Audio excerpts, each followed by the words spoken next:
+1 electronics ക്ലാസ്സിലേക്ക് എല്ലാവർക്കും സ്വാഗതം. കഴിഞ്ഞ ക്ലാസ്സിൽ നമ്മൾ 4ാമത്തെ ചാപ്റ്റർ പഠിക്കുകയുണ്ടായി. അതിൻ്റെ കുറച്ച് പോർഷൻസാണ് അന്ന് ഡിസ്കസ് ചെയ്തത്. അതിൻ്റെ ബാലൻസ് കുറച്ച് പോർഷൻ ഇന്ന് നമുക്ക് നോക്കിയാലോ. അപ്പോൾ ചാപ്റ്റർ 4 സെമി കണ്ടക്ടർ ഡയോഡ്സ്. കഴിഞ്ഞ ക്ലാസ്സിൽ നമ്മൾ PN ജംഗ്ഷൻ ഫോർമേഷൻ, അവിടുത്തെ ഡിപ്ലീഷൻ ലെയർ ഒക്കെ കണ്ടു. അതിനുശേഷം ബയാസിങ് എന്താണെന്ന് നോക്കിയിരുന്നു. ഒരു PN ജംഗ്ഷൻ ഡയോഡിന് അക്രോസ് ആയിട്ട് വോൾട്ടേജ് കണക്റ്റ് ചെയ്യുന്നതിനെയാണ് നമ്മൾ ബയാസിങ് എന്ന് പറഞ്ഞത്. ഇങ്ങനെ വോൾട്ടേജ് കണക്റ്റ് ചെയ്യുന്ന വേക്ക് അനുസരിച്ച് ബയാസിങ് 2 ടൈപ്സ്, ഫോർവേഡ് ബയാസിങ്ങും റിവേഴ്സ് ബയാസിങ്ങും. അതിൽ ഫോർവേഡ് ബയാസിങ് നമ്മൾ കഴിഞ്ഞ ക്ലാസ്സിൽ ഡീറ്റെയിൽഡ് ആയിട്ട് നോക്കിയിരുന്നു. അപ്പോൾ ഇന്ന് നമുക്ക് എന്താണ് റിവേഴ്സ് ബയാസിങ് എന്ന് നോക്കാം. അപ്പോൾ അതിനു മുൻപേ ഞാൻ ഫോർവേഡ് ബയാസിങ് ഒന്ന് ചെറുതായിട്ട് എക്സ്പ്ലെയിൻ ചെയ്യാം. കാരണം ഫോർവേഡ് ബയാസിങ് എന്ന് പറയുമ്പോൾ നമ്മളുടെ PN ജംഗ്ഷൻ ഡയോഡിൻ്റെ P സൈഡും അതുപോലെ ബാറ്ററിയുടെ പോസിറ്റീവ് ടെർമിനലും തമ്മിലാണ് കണക്റ്റ് ചെയ്തത്.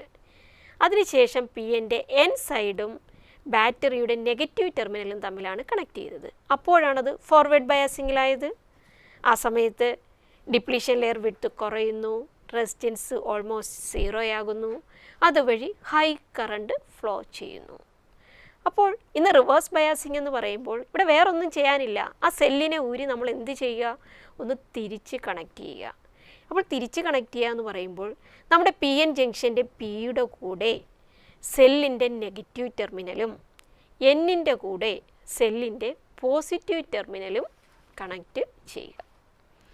അപ്പോഴാണ് നമ്മുടെ PN ജംഗ്ഷൻ ഡയോഡ് എന്തായിട്ട് മാറുന്നത്, റിവേഴ്സ് ബയാസിങ്ങിലായിട്ട് മാറുന്നത്. When the positive terminal of the battery is connected to N side and negative terminal of the battery is connected to P side, then the PN junction is said to be in reverse biasing. അപ്പോൾ ഇവിടെ figure കൊടുത്തിട്ടുണ്ട്. ഫിഗറിൽ P type മെറ്റീരിയലിലെ majority carrier holes, അതുപോലെ N type മെറ്റീരിയലിലെ majority carrier electrons, അതിന് across ആയിട്ട് നമ്മുടെ സെല്ല് കണക്റ്റ് ചെയ്തിട്ടുണ്ട്. P-വായിട്ട് സെല്ലിൻ്റെ നെഗറ്റീവും N-വായിട്ട് സെല്ലിൻ്റെ പോസിറ്റീവും. Pയിലെ മെജോറിറ്റി കാരിയേഴ്സായ ഹോൾസിൻ്റെ ചാർജ് പോസിറ്റീവാണ്. അതുമായിട്ട് കണക്ട് ചെയ്തിരിക്കുന്ന സെല്ലോ നെഗറ്റീവാണ്. നമുക്കറിയാം ഓപ്പോസിറ്റ് ചാർജസ് എന്ത് ചെയ്യുന്നു, അട്രാക്ട് ചെയ്യുന്നു. അപ്പോൾ ഈ ഹോൾസ് എവിടേക്ക് മൂവ് ചെയ്യും, move towards the negative terminal of the battery. അതുപോലെ തന്നെ നമുക്കറിയാം N സൈഡിലെ മെജോറിറ്റി കാരിയർ ഇലക്ട്രോൺസിൻ്റെ ചാർജ് ഏതാണ്, നെഗറ്റീവ് ചാർജ്. അതുമായിട്ട് കണക്ട് ചെയ്തിരിക്കുന്ന സെല്ല് പോസിറ്റീവ് ടെർമിനൽ. അപ്പോൾ ഓപ്പോസിറ്റ് ചാർജസ് ഇവിടെയും അട്രാക്റ്റ് ചെയ്യുന്നു. നമ്മുടെ ഇലക്ട്രോൺസ് എവിടേക്ക് മൂവ് ചെയ്യും, move towards the positive terminal of the battery. അപ്പോൾ ഇവിടെയുള്ള ചാർജ് കാരിയർ മൂവ്മെൻ്റ് എന്ന് പറയുന്നത് ഡ്രിഫ്റ്റ് മൂവ്മെൻറ്റ് തന്നെയാണ്. കാരണം ഒരു വോൾട്ടേജ് അപ്ലൈ ചെയ്തപ്പോഴുണ്ടായ ചാർജ് കാരിയർ മൂവ്മെൻ്റാണ് ഇവിടെ നടക്കുന്നത്. അതുകൊണ്ടാണ് അതിനെ ഡ്രിഫ്റ്റ് മൂവ്മെൻറ്റ് എന്ന് പറഞ്ഞത്. അപ്പോൾ the holes in the P side drift towards the negative terminal of the battery and the electrons in the N side drift towards the positive terminal of the battery. അപ്പോൾ ഹോൾസും ഇലക്ട്രോൺസും ഇങ്ങനെ നമ്മുടെ ടെർമിനലിലേക്ക് move ചെയ്യുമ്പോൾ എന്താണ് യഥാർത്ഥത്തിൽ സംഭവിക്കുന്നത്, the majority carriers drawn away from the junction, ജംഗ്ഷനിൽ നിന്ന് ദൂരേക്ക് പോകുന്നു. ഇങ്ങനെ ജംഗ്ഷനിൽ നിന്ന് ദൂരേക്ക് പോവുക എന്ന് വെച്ച് കഴിഞ്ഞാൽ നമ്മുടെ പൊട്ടൻഷ്യൽ ബാരിയർ വിഡ്ത്ത് അല്ലെങ്കിൽ ഡിപ്ലീഷൻ ലെയർ വിഡ്ത്ത് ഇൻക്രീസ് ചെയ്യുന്നു, ബാരിയർ വിഡ്ത്ത് വൈഡൻ ചെയ്യുന്നു. ഇങ്ങനെ ബാരിയർ വിഡ്ത്ത് കൂടിക്കഴിഞ്ഞാൽ അതുവഴി മെജോറിറ്റി കാരിയേഴ്സ് ഫ്ലോ ചെയ്യുമോ, ഇല്ല. ഒരു ഫ്രീ ഇലക്ട്രോൺസിനോ ഹോൾസിനോ ജംഗ്ഷൻ ക്രോസ് ചെയ്യാൻ പറ്റില്ല. അപ്പോൾ അതിൻ്റെ റെസിസ്റ്റൻസിൻ്റെ വാല്യൂ വെരി ഹൈ ആവുന്നു. അപ്പോൾ നമുക്ക് പറയാം practically no current flows through the circuit. ഈ ഡയോഡിൽ കൂടി ഒരു കറണ്ടും ഇതുവഴി ഫ്ലോ ചെയ്യുന്നില്ല. എന്നാൽ നമുക്ക് മനസ്സിലാക്കിയൊരു കാര്യമുണ്ട്. P ടൈപ്പ് സെമി കണ്ടക്ടറിൽ മൈനോറിറ്റി കാരിയേഴ്സ് ഉണ്ട്, ഇലക്ട്രോൺസ്. അതുപോലെ തന്നെ N ടൈപ്പ് സെമി കണ്ടക്ടറിൽ മൈനോറിറ്റി കാരിയേഴ്സ് ഉണ്ട്, ഹോൾസ്. ഈ മൈനോറിറ്റി കാരിയേഴ്സ് എങ്ങനെയാണ് ഫോം ചെയ്തത്, due to thermal agitation. Thermal agitation എന്ന് പറയുമ്പോൾ എന്താണ്, ടെമ്പറേച്ചർ ഇൻക്രീസ് ചെയ്യുമ്പോൾ ബോണ്ട് ബ്രേക്ക് ചെയ്യുന്നു. ഇങ്ങനെ ബോണ്ട് ബ്രേക്ക് ചെയ്യുന്നതിൻ്റെ ഫലമായിട്ട് അവിടെ ഒരു ഫ്രീ ഇലക്ട്രോൺ ഉണ്ടാവുന്നു. ഇങ്ങനെ ഉണ്ടാവുന്ന ചാർജ് ക്യാരിയേഴ്സിനെയാണ് നമ്മളിവിടെ മൈനോറിറ്റി ക്യാരിയേഴ്സ് എന്ന് പറയുന്നത്. അപ്പോൾ ഈ മൈനോറിറ്റി ക്യാരിയേഴ്സിൻ്റെ എണ്ണം ആരെ ഡിപ്പെൻഡ് ചെയ്തിരിക്കുന്നു? It depends on the temperature. ടെമ്പറേച്ചറിനനുസരിച്ചായിരിക്കും മൈനോറിറ്റി ക്യാരിയറിൻ്റെ കോൺസെൻട്രേഷൻ എന്ന് പറയുന്നത്. The rate of generation of minority carriers depends on the temperature. അപ്പോൾ നമ്മുടെ റൂം ടെമ്പറേച്ചർ കോൺസ്റ്റൻ്റ് ആണെന്ന് വിചാരിക്കുക.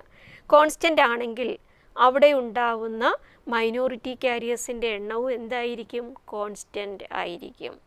അല്ലാതെ നമ്മൾ കൊടുത്തിരിക്കുന്ന വോൾട്ടേജ് കൂട്ടുകയോ കുറയ്ക്കുകയോ ചെയ്താലൊന്നും മൈനോറിറ്റി ക്യാരിയേഴ്സിന് യാതൊരു വ്യത്യാസവും ഉണ്ടാവില്ല. മൈനോറിറ്റി ക്യാരിയേഴ്സിൻ്റെ എണ്ണം എപ്പോഴും കോൺസ്റ്റൻ്റ് ആയിരിക്കും. എപ്പോൾ? ടെമ്പറേച്ചർ കോൺസ്റ്റൻ്റ് ആണെങ്കിൽ മൈനോറിറ്റി ക്യാരിയേഴ്സിൻ്റെ എണ്ണവും കോൺസ്റ്റൻ്റ് ആയിരിക്കും. അപ്പോൾ പിയിലെ മൈനോറിറ്റി ക്യാരിയേഴ്സ് ആരാണ്? ഇലക്ട്രോൺസ് അല്ലേ? ഇലക്ട്രോൺസിൻ്റെ ചാർജ് നെഗറ്റീവ്. അവിടെ കണക്ട് ചെയ്തിരിക്കുന്ന terminal negative. Same charge repel ചെയ്യുന്നു. അപ്പോൾ ഈ ഇലക്ട്രോൺസ് എവിടേക്ക് മൂവ് ചെയ്യും? Drift towards the junction. അതുപോലെ തന്നെ നമ്മുടെ എൻ സൈഡിലെ മൈനോറിറ്റി ക്യാരിയർ ഹോൾസ് ആണ്. ഹോൾസിൻ്റെ ചാർജ് പോസിറ്റീവ്. അവിടെ കണക്ട് ചെയ്തിരിക്കുന്ന ടെർമിനൽ പോസിറ്റീവ്.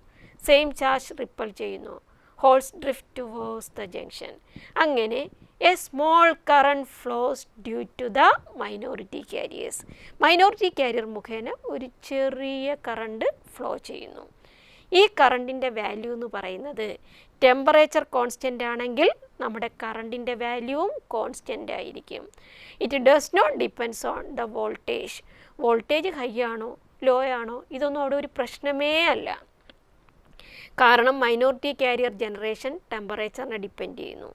ടെമ്പറേച്ചർ കോൺസ്റ്റൻ്റ് ആണെങ്കിൽ the current due to the minority carrier is always constant. അതുകൊണ്ട് തന്നെ this current is known as reverse saturation current. ഈ കറണ്ടിന് നമ്മൾ പറയുന്ന പേരെന്താണ്? Reverse saturation current. ഈ റിവേഴ്സ് സാച്ചുറേഷൻ കറണ്ട് എന്ന് പറയുന്നത് വെരി സ്മോൾ വാല്യൂ ആണ്. വളരെ ലോ വാല്യൂ ആയിരിക്കും. It is in the order of nano amperes in silicon diode and micro amperes in the germanium diode.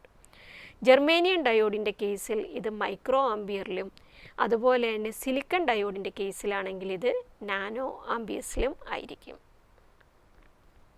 ഇനി ഞാനിവിടെ ഒരു സർക്യൂട്ട് ഡയഗ്രാം കൊടുത്തിട്ടുണ്ട്. നിങ്ങൾ നോക്കിയേ, ഒരു സെല്ലുണ്ട്, ഒരു ഡയോഡുണ്ട്, ഒരു ബൾബ് കൊടുത്തിട്ടുണ്ട്.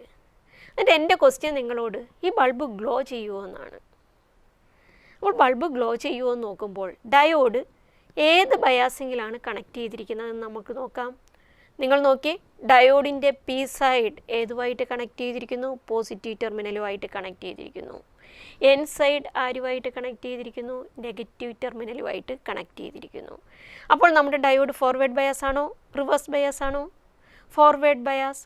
ഫോർവേഡ് ബയാസ് ആണെങ്കിൽ അതുവഴി കറണ്ട് ഫ്ലോ ചെയ്യും. അപ്പോൾ കറണ്ട് ഫ്ലോ ചെയ്ത് കഴിഞ്ഞാൽ നമ്മുടെ ബൾബ് ഗ്ലോ ചെയ്യും. ഡൗട്ടില്ലല്ലോ. അപ്പോൾ നമുക്ക് മനസ്സിലായി ഫോർവേഡ് ബയാസിങ്ങിൽ കറണ്ട് ഫ്ലോ ചെയ്യുന്നു. അതുകൊണ്ട് നമ്മുടെ ബൾബ് ഗ്ലോ ചെയ്തു. അടുത്ത ഫിഗറിലേക്ക് നിങ്ങളൊന്ന് നോക്കി. ഇവിടെ ഡയോഡ് എങ്ങനെയാണ് കണക്ട് ചെയ്തിരിക്കുന്നത്? ഡയോഡിൻ്റെ പി സൈഡിൻ്റെ കൂടെ നെഗറ്റീവ് ടെർമിനൽ കണക്ട് ചെയ്തിരിക്കുന്നു. എൻ സൈഡിൻ്റെ കൂടെ പോസിറ്റീവ് ടെർമിനൽ കണക്ട് ചെയ്തിരിക്കുന്നു. ഇവിടെ നമ്മുടെ ഡയോഡ് ഏത് ബയാസിങ്ങിലാണ്? Reverse biasing. റിവേഴ്സ് ബയാസിങ് എന്ന് പറയുമ്പോൾ നമുക്കറിയാം ഡിപ്ലീഷൻ ലെയർ വിഡ്ത്ത് കൂടുന്നു, റെസിസ്റ്റൻസിൻ്റെ വാല്യൂ വെരി ഹൈ ആവുന്നു. കറണ്ട് ഫ്ലോ ചെയ്യുമോ? ഇല്ല. No current flows through the circuit. അതുകൊണ്ട് നമ്മുടെ ബൾബ് ഗ്ലോ ചെയ്യുമോ? ഇല്ല. ബൾബ് ഓഫായിരിക്കും. ഇതിൽ നിന്ന് നമുക്കൊരു കാര്യം മനസ്സിലായി. ഡയോഡ് കൂടി കറണ്ട് ഫ്ലോ ചെയ്യുന്നത് എപ്പോഴും ഒരേ ഡിറക്ഷനിൽ മാത്രമായിരിക്കും. അതുകൊണ്ട് തന്നെ നമുക്ക് പറയാം നമ്മുടെ ഡയോഡ് യൂണി ഡിറക്ഷണലാണ്. നമ്മുടെ ഡയോഡ് എന്തായിരിക്കും? യൂണി ഡിറക്ഷണൽ. ഫോർവേഡ് ബയാസിൽ കണക്ട് ചെയ്താൽ കണ്ടക്റ്റ് ചെയ്യും, റിവേഴ്സ് ബയാസിൽ കണക്ട് ചെയ്താൽ അതുവഴി കറണ്ട് ഫ്ലോ ചെയ്യില്ല. അടുത്തതാണ് VI characteristics of PN junction diode. പേരിൽ തന്നെയുണ്ട് VI characteristics. V means voltage, I means current. Voltage current characteristics of PN junction diode. അപ്പോൾ ഈ വോൾട്ടേജ് എന്ന് പറയുന്നത് നമ്മൾ എക്സ് ആക്സിസിലും കറണ്ട് വൈ ആക്സിസിലും എടുത്തിട്ട് ഒരു കർവ് പ്ലോട്ട് ചെയ്യുന്നു. അതാണ് VI characteristics of PN junction diode. ഈ വോൾട്ടേജ് എന്ന് പറയുന്നത് the voltage across the diode. കറണ്ടോ കറണ്ട് ത്രൂ ദ ഡയോഡ്. അപ്പോൾ ഡയോഡിന് അക്രോസ് ആയിട്ടുള്ള വോൾട്ടേജും ഡയോഡിൽ കൂടി ഫ്ലോ ചെയ്യുന്ന കറണ്ടും എടുത്തിട്ട് നമ്മൾ ഒരു ഗ്രാഫിൽ ഒരു കർവ് പ്ലോട്ട് ചെയ്യുന്നു. അതിന് പറയുന്ന പേരാണ് VI characteristics of PN junction diode. The curve plotted between the voltage across the diode and current through the diode is known as VI characteristics of PN junction diode. The voltage is taken along the x-axis and current along y-axis. അപ്പോൾ ഇവിടെ ഫിഗറിൽ VI characteristic curve തന്നിട്ടുണ്ട്. നിങ്ങൾ നോക്കിയാൽ മനസ്സിലാകും അവിടെ first ക്വാഡ്രന്റിലും ഒരു characteristic curve ഉണ്ട്, തേർഡ് ക്വാഡ്രന്റിലും ക്യാരക്ടറിസ്റ്റിക് കർവ് ഉണ്ട്. എന്തുകൊണ്ട് ഇങ്ങനെ രണ്ട് ക്യാരക്ടറിസ്റ്റിക് കർവ് വരാൻ കാരണം? നമ്മൾ പഠിച്ചു ബയാസിങ് 2 ടൈപ്സ്. ഏതൊക്കെയാ? ഫോർവേഡ് ബയാസിങ്ങും റിവേഴ്സ് ബയാസിങ്ങും. അപ്പോൾ ഇവിടെ ഒരു ഫോർവേഡ് ബയാസ് ക്യാരക്ടറിസ്റ്റിക് കർവും ഉണ്ട്, അതുപോലെ തന്നെ റിവേഴ്സ് ബയാസ് ക്യാരക്ടറിസ്റ്റിക് കർവും ഉണ്ട്. അതാണിവിടെ രണ്ട് ക്വാഡ്രന്റിലായിട്ട് വരച്ചിരിക്കുന്നത്. അപ്പോൾ നമുക്ക് ഇത് ഓരോന്നും ഡീറ്റെയിൽഡ് ആയിട്ടൊന്ന് നോക്കാം. അതിൽ ഫസ്റ്റ് വണ്ണാണ് ഫോർവേഡ് ബയാസ് ക്യാരക്ടറിസ്റ്റിക്സ്. ആദ്യം ഞാനിവിടെ പറയാൻ പോകുന്നത് ഫോർവേഡ് ബയാസ് ക്യാരക്ടറിസ്റ്റിക്സ് പ്ലോട്ട് ചെയ്യാൻ വേണ്ടിയിട്ടുള്ള സർക്യൂട്ട് അറേഞ്ച്മെൻ്റ് ആണ്. The circuit arrangement four forward bias characteristic curve. നിങ്ങൾ ഫിഗറിലേക്കൊന്ന് നോക്കി എന്തൊക്കെ കാണുന്നുണ്ട്? ഒരു സെല്ല് കൊടുത്തിട്ടുണ്ട്. അതിനുശേഷം ഒരു വേരിയബിൾ റെസിസ്റ്റർ, അതായത് റിയോസ്റ്റാറ്റ് കൊടുത്തിട്ടുണ്ട്. ആ വേരിയബിൾ റെസിസ്റ്ററിൻ്റെ വേരിയബിൾ പോയിന്റിലേക്ക് നമ്മുടെ ഡയോഡ് കണക്ട് ചെയ്തിരിക്കുന്നു. നിങ്ങൾ നോക്കിയേ, ഡയോഡിൻ്റെ പി സൈഡുമായിട്ട് സെല്ലിൻ്റെ ഏത് ടെർമിനലാണ് കണക്ട് ചെയ്തിരിക്കുന്നത്? പിയും പോസിറ്റീവും എന്നും നെഗറ്റീവും. അപ്പോൾ നമ്മുടെ ഡയോഡ് ഇവിടെ ഏത് ബയാസിങ്ങിലാണ്? ഫോർവേഡ് ബയാസിങ്ങിലാണ്. അതുകൊണ്ടാണ് ഇതിനെ ഞാൻ ഫോർവേഡ് ബയാസ് ക്യാരക്ടറിസ്റ്റിക് കർവിന് വേണ്ടിയിട്ടുള്ള സർക്യൂട്ട് അറേഞ്ച്മെൻറ്റ് എന്ന് പറഞ്ഞത്. അതിനുശേഷം നമുക്കറിയാം വോൾട്ടേജ് അക്രോസ് ദ ഡയോഡ് കണ്ടുപിടിക്കണം. വോൾട്ടേജ് മെഷർ ചെയ്യണമെങ്കിൽ വോൾട്ട് മീറ്റർ വേണം. ആ ഫിഗറിൽ വോൾട്ട് മീറ്റർ ഡയോഡിന് അക്രോസ് ആയിട്ട് കണക്ട് ചെയ്തിട്ടുണ്ട്. അടുത്തതായി കറണ്ട് ത്രൂ ദ ഡയോഡ് കണ്ടുപിടിക്കണം. കറണ്ട് മെഷർ ചെയ്യണമെങ്കിൽ ഏത് ഇൻസ്ട്രുമെൻറ്റാണ് നമ്മൾ യൂസ് ചെയ്യാൻ പോകുന്നത്? അമ്മീറ്റർ. അപ്പോൾ ഇവിടെ അമ്മീറ്റർ നമ്മുടെ ഡയോഡിന് സീരീസായിട്ട് കണക്ട് ചെയ്തിരിക്കുന്നു. അതിനുശേഷം ഒരു ലോഡ് റെസിസ്റ്ററും കൊടുത്തിട്ടുണ്ട്. ഇങ്ങനെ നമ്മുടെ സർക്യൂട്ട് കംപ്ലീറ്റ് ചെയ്തു. അപ്പോൾ നമ്മൾ ഈ വോൾട്ടേജ് അപ്ലൈ ചെയ്യുമ്പോൾ നമ്മുടെ വേരിയബിൾ റെസിസ്റ്ററിൻ്റെ വേരിയബിൾ പോയിൻ്റ് ലോ പൊട്ടൻഷ്യലിലാണ് ഇരിക്കുന്നതെങ്കിൽ അവിടെ അപ്ലൈ ചെയ്യുന്ന വോൾട്ടേജിൻ്റെ വാല്യൂ 0 ആയിരിക്കും. അപ്പോൾ ഗ്രാഫ് പ്ലോട്ട് ചെയ്യാൻ വേണ്ടി ഞാൻ എക്സ് ആക്സിൽ വോൾട്ടേജും വൈ ആക്സിൽ കറണ്ടും എടുത്തിട്ടുണ്ട്. നിങ്ങൾ ആ ഫിഗറിലേക്ക് നോക്കിയാൽ മനസ്സിലാകും. അപ്പോൾ വോൾട്ടേജ് 0 ആയിരിക്കുമ്പോൾ, അതായത് വേരിയബിൾ പൊട്ടൻഷ്യൽ ലോ പോയിന്റിലായിരിക്കുമ്പോൾ വോൾട്ടേജ് 0, കറണ്ട് 0. അപ്പോൾ അതിനെ മാർക്ക് ചെയ്യുന്നത് നമ്മുടെ എക്സ് ആക്സും വൈ ആക്സും കൂടെ ജോയിൻ ചെയ്യുന്ന പോയിന്റിൽ വോൾട്ടേജും 0, കറണ്ടും 0. അതിനുശേഷം നമ്മൾ ഈ വേരിയബിൾ പോയിൻ്റ്, അതായത് റിയോസ്റ്റാറ്റിനെ ചെറുതായിട്ട് മൂവ് ചെയ്യുന്നു. അങ്ങനെ വോൾട്ടേജ് ചെറിയ തോതിൽ അപ്ലൈ ചെയ്യുന്നു. ഇങ്ങനെ വോൾട്ടേജ് ചെറിയ തോതിൽ അപ്ലൈ ചെയ്യുമ്പോൾ ഫോർവേഡ് ബയാസിങ്ങിൽ നമ്മൾ കണ്ടു, എന്തൊക്കെ കണ്ടു? ആദ്യം സഡനായിട്ട് ഹൈ കറണ്ട് ഫ്ലോ ചെയ്തോ? അവിടെ ഇല്ല. നമ്മൾ ആദ്യം കൊടുക്കുന്ന വോൾട്ടേജ് എന്തിനു വേണ്ടിയിട്ടായിരുന്നു യൂസ് ചെയ്തത്? To eliminate the potential barrier. Potential barrier eliminate ചെയ്യാൻ വേണ്ടിയിട്ടാണ് സ്റ്റാർട്ടിംഗ് സ്റ്റേജിൽ ഉപയോഗിച്ചത്. രണ്ട് സൈഡിൽ നിന്നും ഹോൾസും ഇലക്ട്രോൺസും വന്ന് നമ്മുടെ പൊട്ടൻഷ്യൽ ബാരിയറിനെ ഇങ്ങനെ ഇടിച്ചിടിച്ച് കുറേ കഴിയുമ്പോൾ ഈ പൊട്ടൻഷ്യൽ ബാരിയർ ഫുള്ളായിട്ട് എലിമിനേറ്റ് ചെയ്യുന്നു എന്ന് നമ്മൾ കണ്ടിരുന്നു.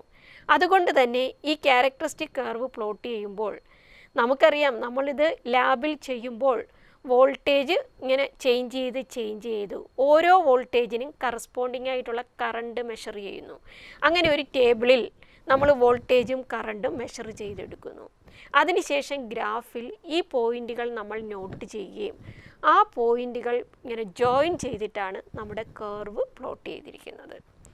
ആ കർവിലാണ് നമ്മളിപ്പോൾ പറഞ്ഞത് ഇനീഷ്യൽ സ്റ്റേജിൽ നോക്കിയപ്പോൾ നന്നായിട്ട് കറണ്ട് ഫ്ലോ ചെയ്യുന്നില്ല. The diode current is very small for the first few tenths of a volt. ഒരു വോൾട്ടിൻ്റെ ആ സ്റ്റാർട്ടിംഗ് സ്റ്റേജിൽ തന്നെ ആദ്യത്തെ കുറച്ച് വോൾട്ടേജിൽ നമ്മുടെ ഡയോഡിൽ കൂടെ ഫ്ലോ ചെയ്യുന്ന കറണ്ട് എന്ന് പറയുന്നത് വളരെ ലോ വാല്യൂ ആണ്. കാരണം എന്താ? Because this applied voltage is use to eliminate the potential barrier. ഇവിടെ കൊടുക്കുന്ന ഈ വോൾട്ടേജ് നമ്മൾ എന്തിനു വേണ്ടി യൂസ് ചെയ്തു? പൊട്ടൻഷ്യൽ ബാരിയറിനെ എലിമിനേറ്റ് ചെയ്യാൻ വേണ്ടിയിട്ടാണ് യൂസ് ചെയ്തത്. അങ്ങനെ വോൾട്ടേജ് കൊടുക്കുന്നു. ആദ്യം some of the holes and electrons penetrate the depletion region. ചില ഹോൾസും ഇലക്ട്രോൺസും ഡിപ്ലീഷൻ റീജിയനെ പെനട്രേറ്റ് ചെയ്യുന്നു. അങ്ങനെ എ സ്മോൾ കറണ്ട് ഫ്ലോ ചെയ്യുന്നു. വീണ്ടും പൊട്ടൻഷ്യൽ ബാരിയർ വിഡ്ത്ത് കുറയുന്നു. അപ്പോൾ ജംഗ്ഷൻ ക്രോസ് ചെയ്യുന്ന ഹോൾസിൻ്റെ ഇലക്ട്രോൺസിൻ്റെ എണ്ണം കൂടുന്നു. അപ്പോൾ കറണ്ട് ചെറുതായിട്ട് ഇൻക്രീസ് ചെയ്യുന്നു. അങ്ങനെ നമ്മുടെ അപ്ലൈഡ് വോൾട്ടേജ് പൊട്ടൻഷ്യൽ ബാരിയർ വിഡ്ത്തിന് ഈക്വൽ ആവുന്നു. ആ സമയത്ത് കംപ്ലീറ്റ് ആയിട്ട് നമ്മുടെ പൊട്ടൻഷ്യൽ ബാരിയറും എലിമിനേറ്റ് ചെയ്യുന്നു.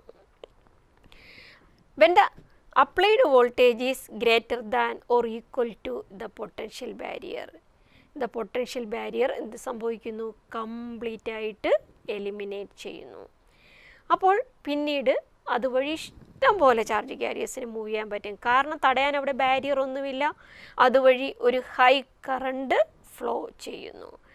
ആ വോൾട്ടേജിന് ശേഷം above that voltage even a small change in the voltage produce a large change in the current. അതായത് നമ്മുടെ പൊട്ടൻഷ്യൽ ബാരിയർ എലിമിനേറ്റ് ചെയ്ത് കഴിഞ്ഞാൽ പിന്നീട് നമ്മൾ ചെറുതായിട്ടൊന്ന് വോൾട്ടേജ് ഇൻക്രീസ് ചെയ്താൽ മതി. അതുവഴി ഹൈ കറണ്ട് ഫ്ലോ ചെയ്യും. The voltage at which the current starts to increase rapidly is known as cut-in voltage or knee voltage. അപ്പോൾ ഇങ്ങനെ കറണ്ട് സഡനായിട്ട് ഇൻക്രീസ് ചെയ്യുന്ന ആ വോൾട്ടേജിന് പറയുന്ന പേരാണ് കട്ട് ഇൻ വോൾട്ടേജ് അല്ലെങ്കിൽ നീ വോൾട്ടേജ്. ഈ കട്ട് ഇൻ വോൾട്ടേജിൻ്റെ വാല്യൂ എന്ന് പറയുന്നത് നമ്മുടെ ഡയോഡിൻ്റെ പൊട്ടൻഷ്യൽ ബാരിയറിന് ഈക്വൽ ആയിരിക്കും. അപ്പോൾ നമ്മൾ കണ്ടു പൊട്ടൻഷ്യൽ ബാരിയർ കംപ്ലീറ്റ് എലിമിനേറ്റ് ചെയ്ത് കഴിഞ്ഞാൽ അല്ലെങ്കിൽ കട്ട് ഇൻ വോൾട്ടേജ് കഴിഞ്ഞാൽ അതുവഴി ഹൈ കറണ്ട് ഫ്ലോ ചെയ്യുന്നു. അപ്പോൾ ഹൈ കറണ്ട് ഫ്ലോ ചെയ്യാൻ means it behaves as A conductor. അതൊരു കണ്ടക്ടർ പോലെ ബിഹേവ് ചെയ്യുന്നു. അപ്പോൾ നമ്മുടെ ഡയോഡ് അതിന് കട്ട് ഇൻ വോൾട്ടേജ് കഴിഞ്ഞാൽ ഏതുപോലെ ആക്ട് ചെയ്യും? കണ്ടക്ടർ പോലെ. കണ്ടക്ടർ മീൻസ് കറണ്ടിനെ ഈസിയായി കടത്തിവിടുന്ന ഒരു മെറ്റീരിയൽ പോലെ ബിഹേവ് ചെയ്യുന്നു. നമുക്കറിയാം നമ്മൾ ഏറ്റവും കൂടുതലായിട്ട് ഉപയോഗിക്കുന്ന സെമി കണ്ടക്ടർ മെറ്റീരിയൽസ് സിലിക്കണും ജെർമേനിയവും ആണ്. അപ്പോൾ സിലിക്കണിൻ്റെ കട്ട് ഇൻ വോൾട്ടേജ് അല്ലെങ്കിൽ നീ വോൾട്ടേജിൻ്റെ വാല്യൂ എന്ന് പറയുന്നത് 0.7 വോൾട്ടും ജെർമേനിയത്തിൻ്റെ കേസിൽ ഈ വാല്യൂ എന്ന് പറയുന്നത് 0.3 വോൾട്ടും ആയിരിക്കും. അപ്പോൾ നമ്മളിവിടെ ക്യാരക്ടറിസ്റ്റിക് കർവ് ഇങ്ങനെ പ്ലോട്ട് ചെയ്ത് കഴിഞ്ഞു. ലാബിലാവുമ്പോൾ നമ്മൾ വോൾട്ടേജും കറണ്ടും മെഷർ ചെയ്തെടുക്കുന്നു. ആ പോയിൻറ്റ്സ് നോട്ട് ചെയ്തതിന് ശേഷം അതെല്ലാം കൂടെ ജോയിൻ ചെയ്ത് കർവ് വരച്ച് ഇപ്പോൾ ഇവിടെ കാണിച്ചിരിക്കുന്ന ഇതേപോലെയുള്ളൊരു ക്യാരക്ടറിസ്റ്റിക് കർവ് നമുക്ക് കിട്ടും. ഇത് ഓൾറെഡി നിങ്ങൾ ലാബിൽ ചെയ്യുന്ന എക്സ്പെരിമെൻ്റാണ്. ആ സമയത്ത് നിങ്ങൾക്കിത് കുറച്ചുകൂടെ ക്ലിയർ ആയിട്ട് മനസ്സിലാകും. അപ്പോൾ ഇന്നത്തെ ക്ലാസ്സിൽ നമ്മൾ റിവേഴ്സ് ബയാസിങ് എന്താണെന്ന് വളരെ ഡീറ്റെയിൽഡ് ആയിട്ട് കണ്ടു. അതിനുശേഷം VI ക്യാരക്ടറിസ്റ്റിക് കർവിനെ കുറിച്ചാണ് പറഞ്ഞത്. ഈ VI ക്യാരക്ടറിസ്റ്റിക് കർവ് നമുക്ക് റിവേഴ്സ് ബയാസിങ്ങിലും ഫോർവേഡ് ബയാസിങ്ങിലും വരയ്ക്കാൻ പറ്റും. ഇന്നിവിടെ ഇപ്പോൾ ഞാൻ പറഞ്ഞു നിർത്തിയത് ഫോർവേഡ് ബയാസിങ്ങിൽ വരയ്ക്കുന്ന കാര്യമാണ്. ഫോർവേഡ് ബയാസിങ്ങിൽ കണക്ട് ചെയ്തപ്പോൾ നമ്മൾ ശ്രദ്ധിച്ച ഒരു കാര്യമുണ്ട്. ഡയോഡ് ഫോർവേഡ് ബയാസിലാണ് ഇവിടെ കണക്റ്റ് ചെയ്തത്. അതുപോലെ തന്നെ ഫോർവേഡ് ബയാസിങ്ങിൽ അതുവഴി കറണ്ട് ഫ്ലോ നന്നായിട്ട് ചെയ്യുന്നുണ്ട്. നമ്മളിവിടെ ഉപയോഗിച്ചത് ഒരു മില്ലി അമീറ്ററാണ്. അപ്പോൾ അടുത്ത ക്ലാസ്സിൽ നമുക്ക് റിവേഴ്സ് ബയാസ് ക്യാരക്ടറിസ്റ്റിക്സ് നോക്കാം. അപ്പോൾ നോക്കുമ്പോഴേക്കും നിങ്ങൾ വരേണ്ടത് റിവേഴ്സ് ബയാസ് ആണെങ്കിൽ ഞാൻ ഈ പറഞ്ഞ പോയിൻറ്റ്സ് വെച്ചിട്ട് എന്തൊക്കെ ചേഞ്ചസ് ആണ് വരുത്തേണ്ടത് എന്ന് ആലോചിച്ചിട്ട് വേണം ഇവിടേക്ക് വരാൻ. ഫോർവേഡ് ബയാസിങ്ങിൽ നമ്മൾ ഡയോഡിനെ ഫോർവേഡ് ബയാസിൽ കണക്ട് ചെയ്തു. അപ്പോൾ റിവേഴ്സ് ബയാസിൽ എന്തായിരിക്കും ആലോചിക്കുക. ഇവിടെ നമ്മൾ ഉപയോഗിച്ചിരിക്കുന്നത് മില്ലി അമീറ്ററാണ് കറണ്ട് മെഷർ ചെയ്യാൻ. ഫോർവേഡ് ബയാസിങ്ങിൽ നല്ല രീതിയിൽ കറണ്ട് ഫ്ലോ ചെയ്യുന്നുണ്ട്. റിവേഴ്സ് ബയാസിങ്ങിൽ എങ്ങനെയായിരിക്കും ആ കറണ്ട്? നമ്മൾ റിവേഴ്സ് ബയാസിങ് പഠിപ്പിച്ച സമയത്ത് പറഞ്ഞു കഴിഞ്ഞു. അപ്പോൾ ഈ 2 പോയിൻറ്റ്സും മനസ്സിൽ വെച്ചിട്ട് റിവേഴ്സ് ബയാസ് ക്യാരക്ടറിസ്റ്റിക് പ്ലോട്ട് ചെയ്യാൻ വേണ്ടി ഈ സർക്യൂട്ട് അറേഞ്ച്മെൻറ്റിൽ എന്തൊക്കെ വേരിയേഷൻസ് വരുത്തണം, ഇത് നിങ്ങൾ കണ്ടുപിടിച്ചിട്ട് വേണം അടുത്ത ക്ലാസ്സിലേക്ക് വരാൻ. അപ്പോൾ ഇന്നത്തെ പഠിച്ച പോർഷനിൽ നിന്ന് ചോദിക്കാൻ സാധ്യതയുള്ള ക്വസ്റ്റ്യൻ എന്ന് പറയുന്നത് ഒന്ന് എക്സ്പ്ലെയിൻ റിവേഴ്സ് ബയാസിങ് എക്സ്പ്ലെയിൻ ചെയ്യുക. അപ്പോൾ റിവേഴ്സ് ബയാസിങ്ങിൻ്റെ കേസ് നമ്മൾ കണ്ടു. എന്തൊക്കെയാണ്? പൊട്ടൻഷ്യൽ ബാരിയർ വിഡ്ത്ത് ഇൻക്രീസ് ചെയ്യുന്നു, റെസിസ്റ്റൻസിൻ്റെ വാല്യൂ ഹൈ ആവുന്നു, കറണ്ട് ഫ്ലോ ചെയ്യുന്നില്ല. എന്നാൽ അവിടെ ഒരു സ്മോൾ കറണ്ട് ഫ്ലോ ചെയ്യുന്ന കാര്യം പറഞ്ഞു. ഏത് current? Due to the minority carriers. ആ കറണ്ടിൻ്റെ പേരെന്തായിരുന്നു? Reverse saturation current. എന്തുകൊണ്ടാണ് അതിന് ആ പേര് വരാൻ കാരണം? ഈ റിവേഴ്സ് സാച്ചുറേഷൻ കറണ്ട് അല്ലെങ്കിൽ മൈനോറിറ്റി കാരിയർ മുഖേനയുള്ള കറണ്ട് ടെമ്പറേച്ചറിനെ മാത്രമേ ഡിപ്പെൻഡ് ചെയ്യുന്നുള്ളൂ.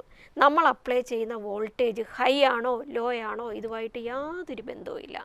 അതുകൊണ്ടാണ് അതിനെ നമ്മൾ റിവേഴ്സ് സാച്ചുറേഷൻ കറണ്ട് എന്ന് പറഞ്ഞത്. അപ്പോൾ ഇന്നത്തെ ക്ലാസ്സിൽ പറഞ്ഞ കാര്യം നിങ്ങൾക്ക് എല്ലാവർക്കും മനസ്സിലായി എന്ന് വിശ്വസിക്കുന്നു. ഞാൻ നിങ്ങൾക്കൊരു അസൈൻമെൻറ്റ് തന്ന കാര്യം മറക്കരുത്. റിവേഴ്സ് ക്യാരക്ടറിസ്റ്റിക്സിൻ്റെ സർക്യൂട്ട് അറേഞ്ച്മെൻറ്റ് എങ്ങനെയായിരിക്കും, ഡയോഡ് എങ്ങനെ കണക്ട് ചെയ്യണം, അമീറ്റർ എങ്ങനെയായിരിക്കണം, ഇതെല്ലാവരും നോക്കിയിട്ട് വേണം അടുത്ത ക്ലാസ്സിലേക്ക് വരാൻ. അതുപോലെ തന്നെ റിവേഴ്സ് ബയാസിങ് എങ്ങനെയാണ്, അവിടെ എന്തൊക്കെയാണ് പ്രോസസ്സ് നടന്നത്, ഈ കാര്യങ്ങളും നന്നായിട്ട് ക്ലിയർ ചെയ്തിട്ട് വരിക. എങ്കിൽ മാത്രമേ ഞാൻ പറയുന്ന റിവേഴ്സ് ബയാസ് ക്യാരക്ടറിസ്റ്റിക്സ് നിങ്ങൾക്ക് മനസ്സിലാവുകയുള്ളൂ. ഇതിൻ്റെ ഇമ്പോർട്ടൻസ് ഞാൻ നിങ്ങളോട് പറഞ്ഞു കഴിഞ്ഞു. ഇത് നമ്മൾ ലാബിൽ ചെയ്യുന്ന എക്സ്പെരിമെൻ്റ് ആണ്. ആ സമയത്ത് ഈ കാര്യങ്ങൾ അറിയണമെങ്കിൽ ഈ വർക്കിംഗ് നന്നായിട്ട് അറിഞ്ഞിരിക്കണം. അപ്പോൾ നമുക്ക് വീണ്ടും അടുത്ത ക്ലാസ്സിൽ കാണാം. ഓക്കെ.